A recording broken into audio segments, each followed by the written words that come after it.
أعوذ بالله من الشيطان الرجيم بسم الله الرحمن الرحيم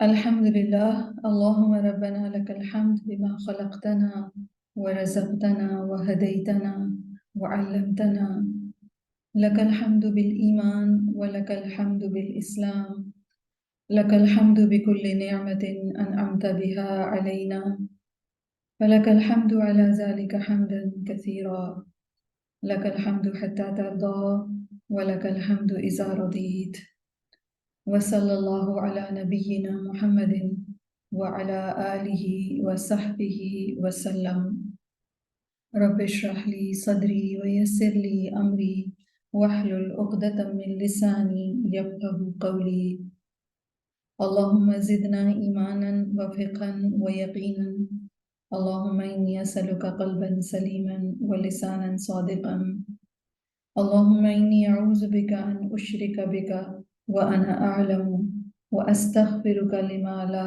أعلم آمين يا رب العالمين السلام علیکم ورحمۃ اللہ وبرکاتہ. یو الون ویورشپ میں آپ سب کو مرحبا و اہلا. اللہ سبحانہ و تعالیٰ کی توفیق سے اس کی حمد کے ساتھ آج کے سیشن کا آغاز کرتے ہیں. جیسے کہ آپ سب جانتے ہیں کہ ہماری یہ کلاس یو الون ویورشپ فقہ القلوب کتاب کی کتاب التوحید پر بیسڈ ہے، اور توحید کا اقرار ہم سے دن میں کم از کم 17 مرتبہ کروایا جاتا ہے. اور توحید میں نہ صرف یہ کہ اللہ سبحانہ و تعالیٰ کو ایک ماننا، بلکہ اللہ سبحانہ و تعالیٰ کو ایک ایسا رب ماننا جس کی ہم عبادت کرتے ہیں اور صرف اسی سے ہم مدد مانگتے ہیں. اور یہ ڈکلیریشن ہم سے دلوایا گیا ہے کہ تاکہ ہم روزانہ اس عہد کی تجدید کرتے رہیں اور اپنے آپ کو یاد دلاتے رہیں کہ ہم اپنی ساری ذات سے اللہ سبحانہ و تعالیٰ کی غلامی کرتے ہیں اور ہم کسی بھی معاملے میں صرف اور صرف اللہ سبحانہ و تعالیٰ ہی سے مدد مانگتے ہیں. اور ہم سب انسانوں کو اللہ سبحانہ و تعالیٰ نے عبادت کے لیے پیدا کیا ہے، اور عبادت کیا ہے؟ حسن آداب غلامی. اور بندگی کیا ہے؟ سروچوٹ کیا ہے؟ اس احساس میں زندگی گزارنا کہ اللہ سبحانہ و تعالیٰ کے علاوہ میرا اور کوئی نہیں ہے جو کہ میری مدد کر سکے، اور ایسا کوئی نہیں جس کی میں عبادت کر سکوں.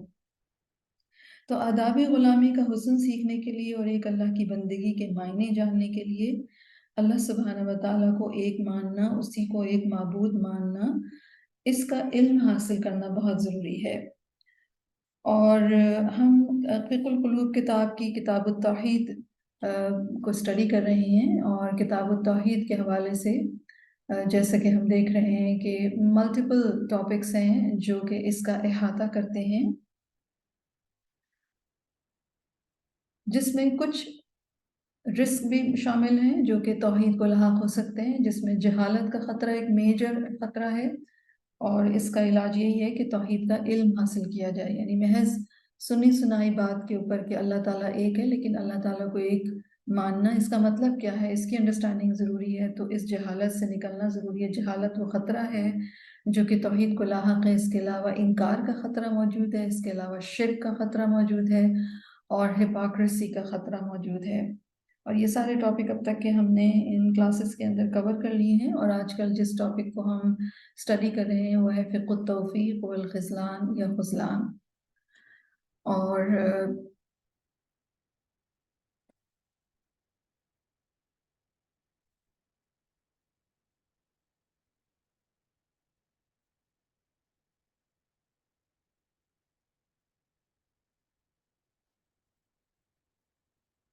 یعنی توفیق، اللہ سبحانہ و تعالیٰ کی توفیق کا ملنا یا اللہ تعالیٰ کی توفیق کا نہ ملنا، وہ کیا فیکٹرز ہیں، وہ کیا باتیں ہیں. یا پہلے تو اس بات کو ہی سمجھنا کہ توفیق کیا ہے اور خذلان کیا ہے، اور پھر اس میں ہم یہ بھی دیکھ رہے ہیں کہ اللہ سبحانہ و تعالیٰ کی توفیق کس کو ملتی ہے اور کس کو نہیں ملتی. تو چھوڑنے کے، خذلان کے فیکٹرز بھی ہم نے دیکھے، توفیق ملنے کے فیکٹرز بھی ہم نے دیکھے. اور توفیق کے حوالے سے میں ایک دفعہ پھر آپ کو اور اپنے آپ کو ریمائنڈ کرا دوں کہ توفیق سے مراد ہے کہ حق اور درست موقف کو پا لینا، بھلائی کو پا لینا، یا ہدایت اور رہنمائی حاصل ہونا. نیکی اور خیر کا الہام ہونا، سیدھے رستے پر چلنا، نصرت اور تائید حاصل ہونا، اور یہ اللہ کی طرف سے ہوتا ہے۔ تو جس انسان کو توفیق مل جاتی ہے وہ جنت کے رستے پہ چل پڑتا ہے، اور اس کے اپوزٹ خذلان ہے۔ خذلان کے معنی رسوائی یا پسپائی ہیں، اور اگر عام معنی دیکھیں یعنی عام الفاظ میں اس کو سمجھنا چاہیں یعنی مدد حاصل نہ ہونا، یعنی اللہ سبحانہ و تعالیٰ کی طرف سے اسے ہیلپ یا اسسٹنس یا اعانت نہیں ملی، ٹھیک ہے۔ ابن القیم اور تمام علماء کا اس پر اتفاق ہے کہ توفیق یہ ہے کہ اللہ آپ کو آپ کے نفس کے حوالے نہ کرے، اور خذلان کیا ہے کہ اللہ تعالیٰ آپ کے اور آپ کے نفس کے درمیان رستہ چھوڑ دے۔ تو ہر وہ کام جو خیر و بھلائی کا ہو اس کی بنیاد اللہ کی توفیق ہے۔ میں اور آپ جو بھی کام کرتے ہیں، ہم سے کبھی بھی کوئی نیکی کا کام جب ہم کر لیتے ہیں تو عام طور پر تو ہمیں ایک سینس آف اچیومنٹ ہوتا ہے کہ ہم نے کر لیا، لیکن حقیقت یہ ہے کہ اللہ سبحانہ و تعالیٰ کی توفیق سے ممکن ہوا یہ، رائٹ، اور اللہ ہی کے ہاتھ میں ہے یہ توفیق، بندے کے ہاتھ میں نہیں ہے۔ ابن قیم کہتے ہیں کہ بندہ ہر لمحے توفیق اور خذلان کے درمیان الٹ پلٹ ہوتا رہتا ہے۔ اگر اللہ اس کو نیک عمل کی توفیق دے دیں تو یہ اللہ کے فضل و رحمت کی وجہ سے ہوتا ہے، اور اگر اس کی مدد ترک کر دی جائے تو پھر اور توفیق نہ دی جائے تو یہ اللہ تعالیٰ کے انصاف پر مبنی ہوتا ہے، یعنی اللہ تعالیٰ کا عدل اور انصاف جو ہے وہ اس کی بنا پر اس انسان کو توفیق نہیں ملتی۔ تو انشاءاللہ تعالیٰ آج ہم آغاز کریں گے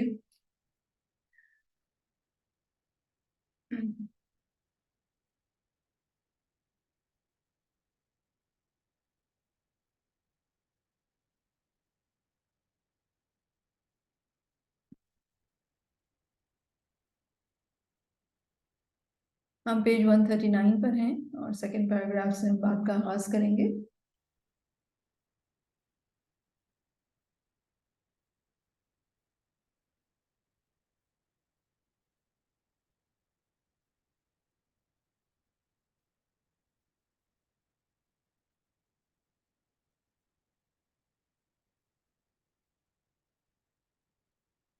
وہ کہتے ہیں وَإِذَا أَرَادَ اللَّهُ عَزَّ وَجَلَّ خِذْلَانَ مَنْ عَصَاهُ اسْتَدْرَجَهُ،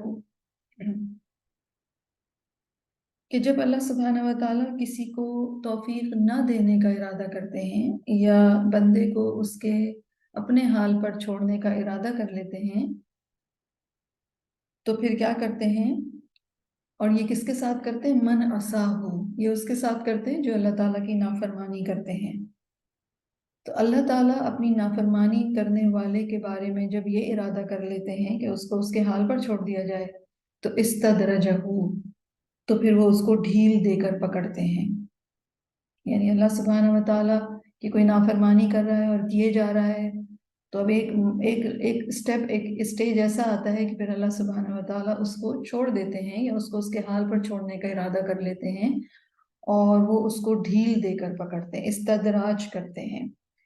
والاستدراج، اور استدراج کیا ہے؟ معناہ ان یعامل اللہ العصاة والمجرمین باللطف والاحسان مع تمادیہم فی الغی والاجرام۔ اور استدراج کیا ہے جو لفظ یہاں پر استعمال ہوا ہے؟ استدراج کا معنی یہ ہوتا ہے کہ اللہ تعالیٰ گناہگاروں، غی اور اجرام مجرموں کے ساتھ، عصاة اور مجرمین کے ساتھ لطف اور احسان کا معاملہ کرتے ہیں، اس کے باوجود کہ وہ غی، سرکشی، ڈیفائنس اور اجرام یا کرائمز کرتے ہیں، یا ایسی زندگی میں جو ڈیفائنس اور کرائمز پر بیسڈ ہوتی ہے اس میں بہت آگے نکل جاتے ہیں۔ کیا مطلب؟ یعنی ہم نے بہت دفعہ اپنے اراؤنڈ دیکھا، اور یہ سوال بھی ہمارے ذہنوں میں آتا ہے کہ بہت سارے ایسے لوگ جو بہت زیادہ اللہ تعالیٰ کی نافرمانیاں کر رہے ہوتے ہیں اور اللہ تعالیٰ نے ان کو بہت نوازا بھی ہوتا ہے، مال و دولت، اسٹیٹس، اقتدار، ریاست، رائٹ، اور وہ لوگ جو ہے وہ مزید جتنا ان کو نعمتیں ملتی ہیں، جتنا وہ اوپر جاتے ہیں، اتنا ہی زیادہ وہ غرور و تکبر میں مبتلا ہو کر اور زیادہ نافرمانیاں اور زیادہ خلق خدا کے ساتھ ظلم کرتے ہیں۔ تو ہم اکثر یہ سوچتے ہیں کہ یہ کیسے ہے کہ اتنی نافرمانیوں کے باوجود ان کے پاس اتنا کچھ ہے، مال ہے، اقتدار ہے، ہر چیز ہے، اور اس کے پیرالل ہم یہ بھی دیکھتے ہیں کہ وہ انسان جو اللہ سبحانہ و تعالیٰ کی اطاعت اور عبادت میں لگا ہوا ہے اس پر بہت آزمائشیں ہیں. تو ایسا کیوں ہے؟ تو اللہ سبحانہ و تعالیٰ کا یہ طریقہ ہے کہ دنیا میں انسانوں کو ان کی ہدایت کے ملٹیپل مواقع دینے کے بعد جب انسان کی طرف سے ان تمام مواقع کو ایک انسان ریجیکٹ کرتا ہے اور تکبر اور ایک غرور کے ساتھ ریجیکٹ کرتا ہے، تو پھر ایک سرٹن ٹائم آتا ہے جہاں پر اللہ سبحانہ و تعالیٰ اس کو پکڑنے کا ارادہ کرتے ہیں. اور پکڑنے کا یہ ارادہ جو ہے، یہ پکڑنے کا یہ طریقہ استدراج ہوتا ہے. اور یہ استدراج کیا ہوتا ہے کہ ڈھیل دینا، یعنی استدراج درجہ بدرجہ، اسٹیپ بائی اسٹیپ، درجہ بدرجہ اس انسان کو سزا میں پکڑنا. ایک ہی لمحے میں نہیں پکڑ لیا گیا بلکہ اسٹیجز میں پکڑا جائے گا. تو اس کو کیا کیا جاتا ہے؟ اس کو اللہ تعالیٰ چھوڑ دیتے ہیں کہ وہ جو کرنا چاہے کرے، اور پھر رسی دراز کر دی جاتی ہے اور پھر اچانک اس کو پکڑ لیا جاتا ہے. مثلا بہت دفعہ آپ نے دیکھا ہوگا نا کہ جو ڈاگز ہوتے ہیں، جو پیٹ ہوتے ہیں، ان کو لیش کر کے رکھتے ہیں نا، اور بہت دفعہ لیش جو ہوتی ہے وہ بہت لمبی ہوتی ہے، اور اس لیش کی بنا پر ایک پیٹ یہ سمجھتا ہے کہ اس کو شاید وہ کھلا ہوا ہے یا اس کو آزادی ہے، لیکن حقیقت میں وہ اپنے مالک کے ساتھ بندھا ہوا ہوتا ہے.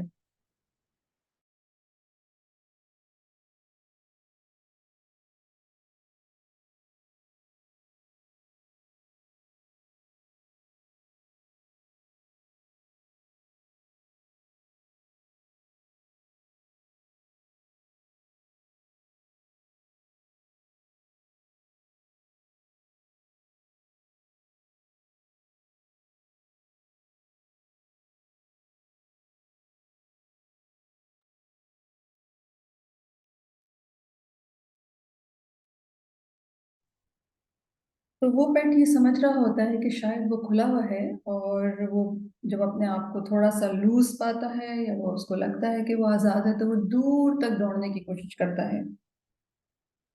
اور چونکہ اس کی رسی دراز ہوتی ہے، اس کی لیش دراز ہوتی ہے، تو وہ بہت دور دور تک کے ادھر ادھر جاتا ہے اور پھر آگے نکلنے کی کوشش کرنے لگتا ہے. اور پھر اسے چونکہ یہ احساس نہیں رہتا کہ میری رسی یا لیش کسی کے ہاتھ میں ہے، اور وہ یہ سمجھتا ہے کہ میں جہاں جانا چاہوں میں جا سکتا ہوں، تو پھر جب وہ اور آگے جانے کی دوڑ لگاتا ہے تو اس کی لیش کی لمٹ آ جاتی ہے اور ایک دم اس کو جھٹکا لگتا ہے. اور بہت دفعہ تو یہ ہوتا ہے کہ ایسے جانوروں کی بہت دفعہ گردن بھی ٹوٹ جاتی ہے، کیونکہ بے خبری کی حالت میں جب وہ خوب زور لگا کے بھاگتے ہیں تو ان کی گردن میں چونکہ لیش ہوتی ہے، تو پھر بے خبری کی حالت میں جب وہ نکلنا چاہتے ہیں تو وہ جھٹکا پڑتا ہے ان کو، رائٹ. تو جب لیش چھوٹی ہوتی ہے پیٹ کی تو ساتھ ساتھ تنبیہ ہوتی رہتی ہے، لیکن جب لیش لمبی ہوتی ہے اور اچانک کھینچی جاتی ہے تو پھر جانور کے لیے بہت تکلیف دہ ہو جاتی ہے. اسی طرح بندہ نافرمانیاں کرتا ہے تو اللہ سبحانہ و تعالیٰ اس کو جب توفیق دے رہے ہوتے ہیں تو اس کو وارننگز دیتے ہیں، وہ سنبھل جاتا ہے، ٹھوکر لگتی ہے، بیماری آتی ہے، نقصان ہوتا ہے، تو ویک اپ کالز آتی رہتی ہیں. لیکن جب ایک انسان ویک اپ کالز کو کے اوپر اویکن نہیں ہوتا تو اللہ اور بند نافرمانیاں ہی کرتا رہتا ہے، اور جب اللہ تعالیٰ ارادہ کر لیتے ہیں کہ اس کو اس کے حال پر چھوڑ دیا جائے تو اسے اللہ تعالیٰ اور نعمتیں دیتے ہیں اور رزق دیتے ہیں. تو اسے لگتا ہے کہ اتنی ساری نافرمانیاں کر کے تو مجھے تو کچھ بھی نہیں ہوا، سب کچھ اچھا چل رہا ہے بلکہ اور زیادہ اچھا ہو گیا ہے. تو وہ نافرمانی اور خود سری میں اور زیادہ آگے بڑھتا ہے. اور پھر جب اللہ سبحانہ و تعالیٰ کی مرضی ہوتی ہے تو اللہ تعالیٰ اسے پکڑ لیتے ہیں، اور اس طرح وہ عبرت کا نشان بن جاتا ہے. اور تاریخ میں ایسی کئی مثالیں ہمیں ملتی ہیں. مثلا رسول اللہ صلی اللہ علیہ وسلم کی بعثت سے پہلے جب ابرہہ جو بادشاہ تھا وہ اللہ کے گھر کو ڈھانے کی نیت سے نکلا تھا. اب یہ بہت بڑی ایک سرکشی، ایک بہت بڑی ڈیفائنس تھی، اور اس ارادے اور اس نیت کو پورا کرنے کے لیے اس کو ہاتھیوں جیسا ریسورس بھی مل گیا اور راستے میں اس کو ہر طرح کی سپورٹ بھی مل گئی. یہاں تک کہ ایک عرب قبیلے نے اس کو مکہ کے ایگزیکٹ لوکیشن بھی بتا دی، رستہ بھی بتا دیا.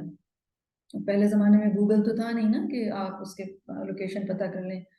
تو وہ چلا کہ اچھا اللہ کا کہیں گھر ہے جس پہ بہت زیادہ لوگ آتے ہیں تو میں اس کو ڈھا دیتا ہوں. اس نے کلیکٹ کیے تو اب سوچیے آپ، ہاتھی جیسے ریسورس اس کو ملا، اور پھر رستہ بھی پتہ چل گیا. مکہ جب پہنچا تو وہاں بھی کسی نے ریزسٹ نہیں کیا، کیونکہ اگر آپ نے سیرت النبی پڑھی ہے تو عبد المطلب جو رسول اللہ صلی اللہ علیہ وسلم کے دادا تھے اور خانہ کعبہ کے متولی تھے، انہوں نے اپنے اونٹ لیے اور پہاڑوں میں نکل گئے اور کہا کہ میں اللہ تعالیٰ اپنے اونٹوں کا ذمہ دار ہوں، آپ کا گھر ہے، آپ اس کے ذمہ دار ہیں۔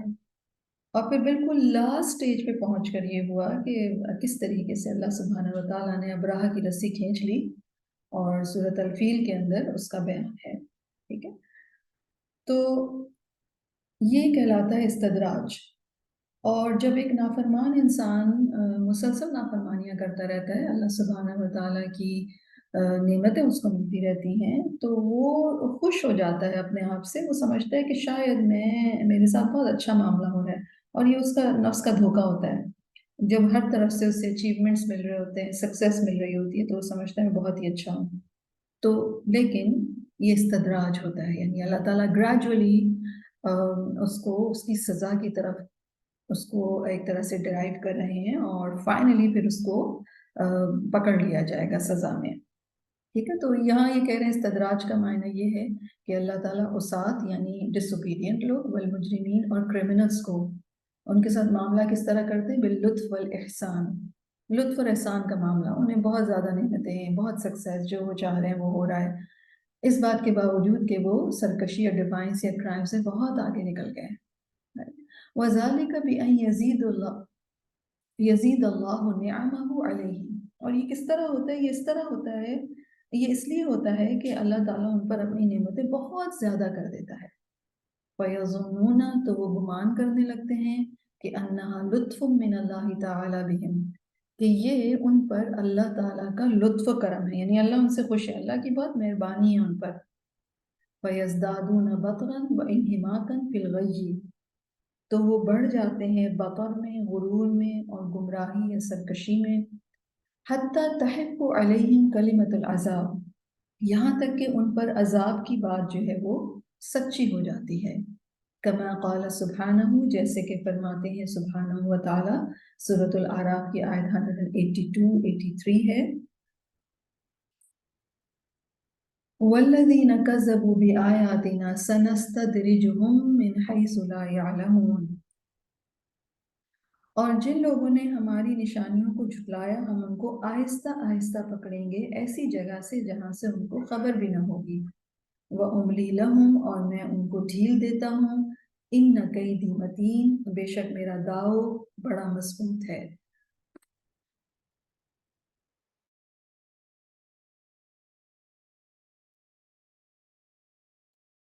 فَكُلَّمَا أَحْدَثُوا ذَنْبًا، اور جب بھی وہ کوئی نیا گناہ کرتے ہیں، فتح اللہ علیہم بابا من ابواب الخیر والنعم، تو اللہ ان پر خیر اور نعمتوں میں سے کوئی اور دروازہ کھول دیتے ہیں، یعنی ادھر گناہ میں اضافہ ہوا، ادھر کوئی اور نیا گناہ کیا، ادھر خیر اور بھلائی نعمتوں کے دروازے اور کھل گئے۔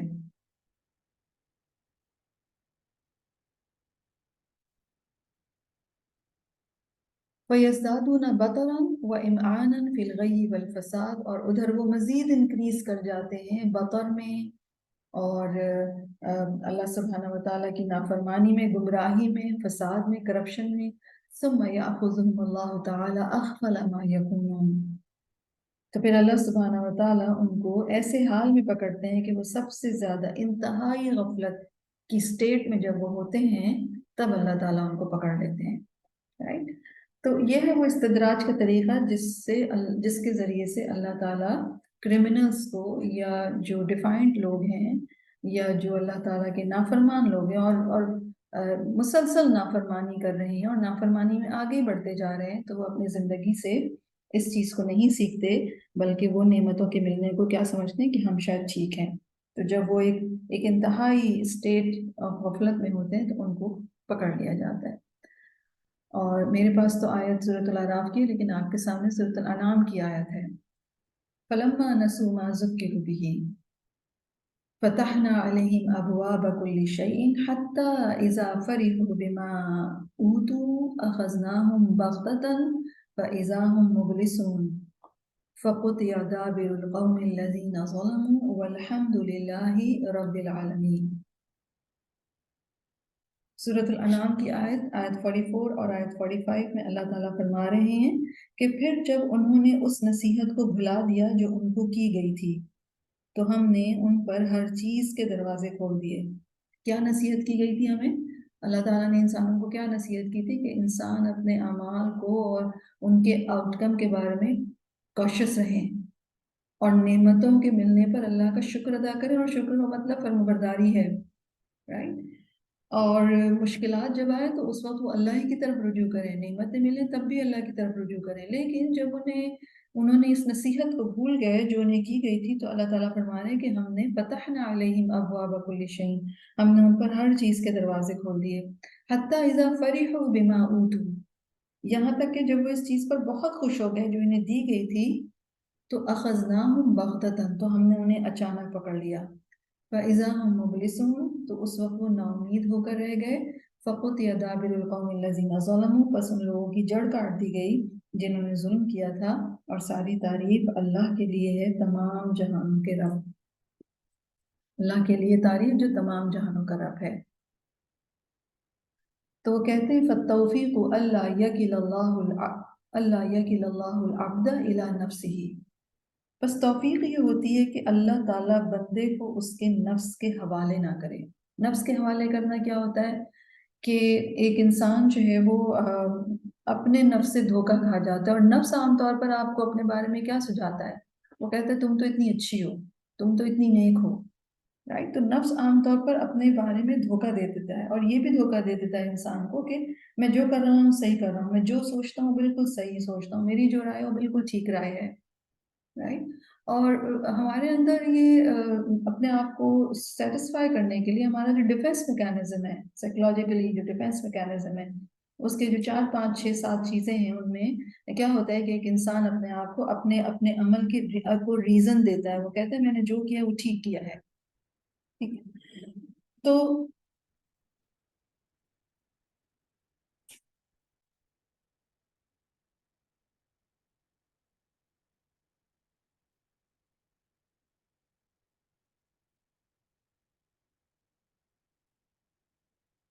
اللہ سبحانہ و تعالیٰ الہادی ہیں، انہوں نے اپنے ہر بندے کی ہدایت کی ذمہ داری لی ہوئی ہے، اور اللہ سبحانہ و تعالیٰ اپنی ذمہ داری کو بدرجہ عدم ایک پرفیکشن کے لیول پر پوری بھی کرتے ہیں۔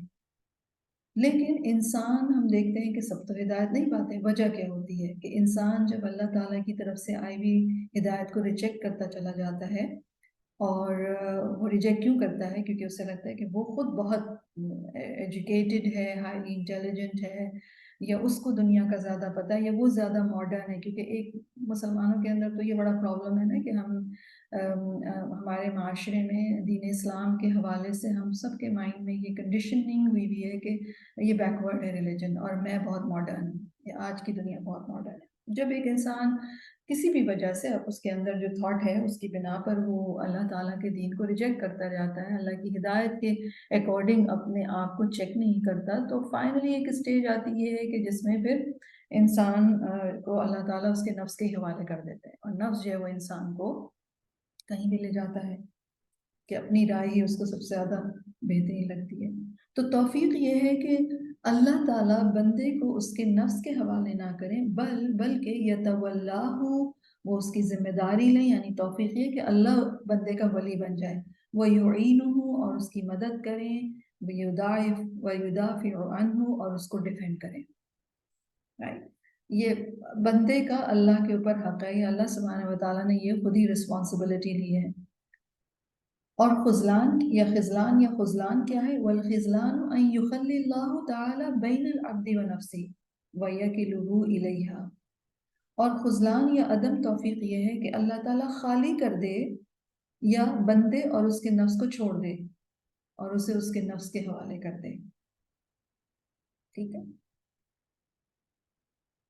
والعبد، اور بندہ مطروح بین اللہ و بین عدوہ ابلیس، اور بندہ اللہ اور اس کے دشمن ابلیس کے بیچ میں ڈالا ہوا ہے، یعنی بندے کی جو سٹیٹ ہے وہ کیا ہے کہ بندہ ہے اور ایک طرف اس کے اللہ ہے اور ایک طرف شیطان ہے، ایک طرف رحمان ہے ایک طرف شیطان ہے، ٹھیک ہے؟